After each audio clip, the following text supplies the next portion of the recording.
mzima, cha kwanza badilisha nguvu yako kuwa kipato. Tumeona pale muda unavyozidi kwenda nguvu zinapungua. Kwa hiyo kwenye kile unachokifanya jiulize swali, ikiwa sina nguvu ninaweza kufanya hiki? Unaweza kukuta mfano labda mtu ni fundi ujenzi, unafanya kazi unabeba tofali.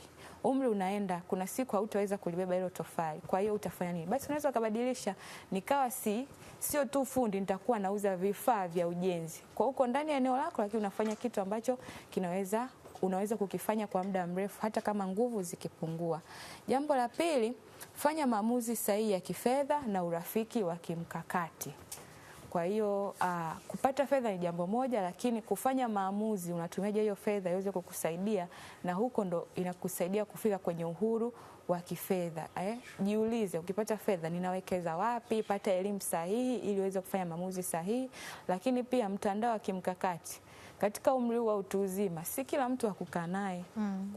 Kuna watu wanasema nina shule, kwa hiyo watu wangu wa karibu, supplier material, sijui watu wa uniform, kwa sababu ndo vitu unavyofanya. Kwa sababu mtu unakaa naye muda mrefu anaweza kukusaidia kwenda mbele au kurudi nyuma.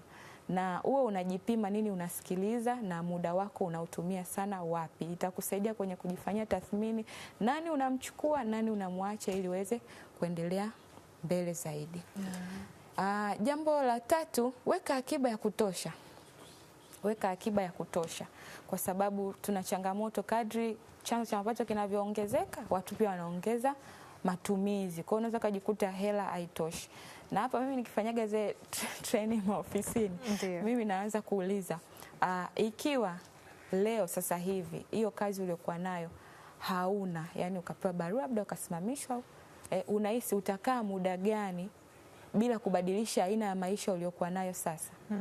Mwingine anakuambia mi wiki tu, au mwingine mi siku mbili. Na kwamba watoto watahamishwa shule, nyumba ninayokaa nitarudi nyuma. Maana yake mtu anapata fedha lakini hana akiba ya kutosha. Ni vizuri ukashusha matumizi, ukaweka akiba ili uweze kuishi maisha unayoyataka.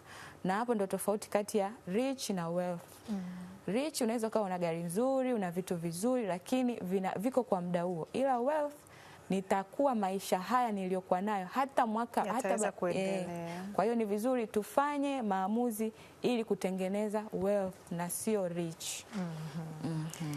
Sasa tunaenda kwenye umri wa uzee. La tatu. Mzee. Mzee. Na hapa kwenye mzee bwana, hapa nimependelea kusema kweli. Nimeweka mzee wa hela.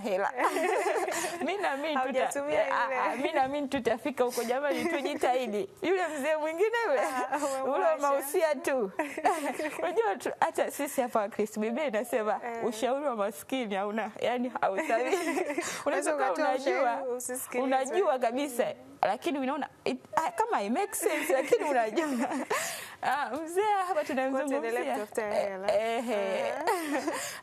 Mzee bwana, tumia fedha ulizozitengeneza mapema kwa uangalifu.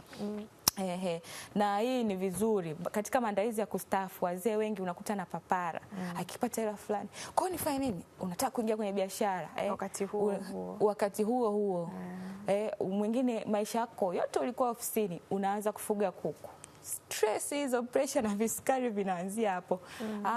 Fanya maamuzi kwa utulivu, tulia, kwa sababu uwekezaji unahitaji tathmini na maandalizi, na usisubiri mpaka mwishoni. Anza kufanya taratibu kwa udogo.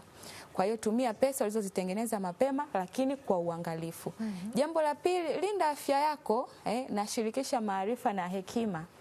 Linda afya yako, kula vizuri, fanya mazoezi, linda afya yako. Lakini yale maarifa, unajua paka unakuwa mzee kuna vitu vingi umepitia. Kwa hiyo jamani, vijana tukija tukiomba hekima, maarifa, msituke.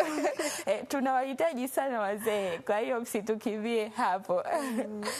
Naomba maarifa, wazee wanajua mengi. Hakuna haja ya kukosea. Alichokosea inatosha, unarekebisha kutoka kwake, unaendelea mbele. Eneo la tatu, furahia matunda ya kazi yako.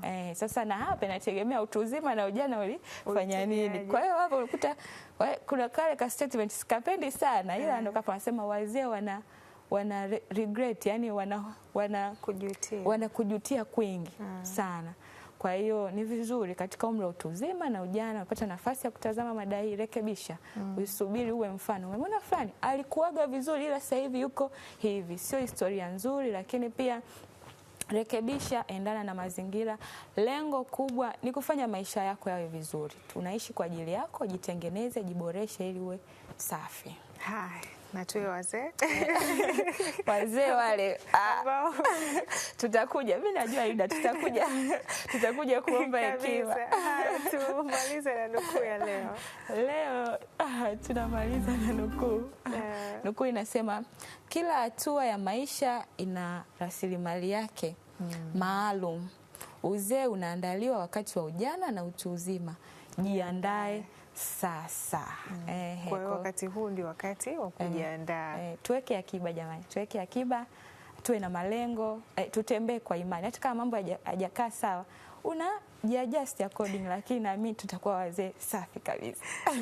Na tunatembea kwa imani hiyo. Shukrani sana Janet Soka. Asante kwa elimu hii, tukiangazia zaidi leo masuala ya kipaumbele, hasa kati ya muda, kati ya pesa na nguvu, hasa kwa upande wa maendeleo binafsi. Na kila Jumatano tunakuwa naye hapa Janet Soka kuangalia masuala mbalimbali, biashara, uchumi, fedha, na kuangalia pia namna bora ya kuwa na maendeleo hayo mazuri. Asante mzee mwenzangu mtarajiwa. Na tunakamilisha hivyo, tutaendelea nawe hapa katika Morning Trumpet.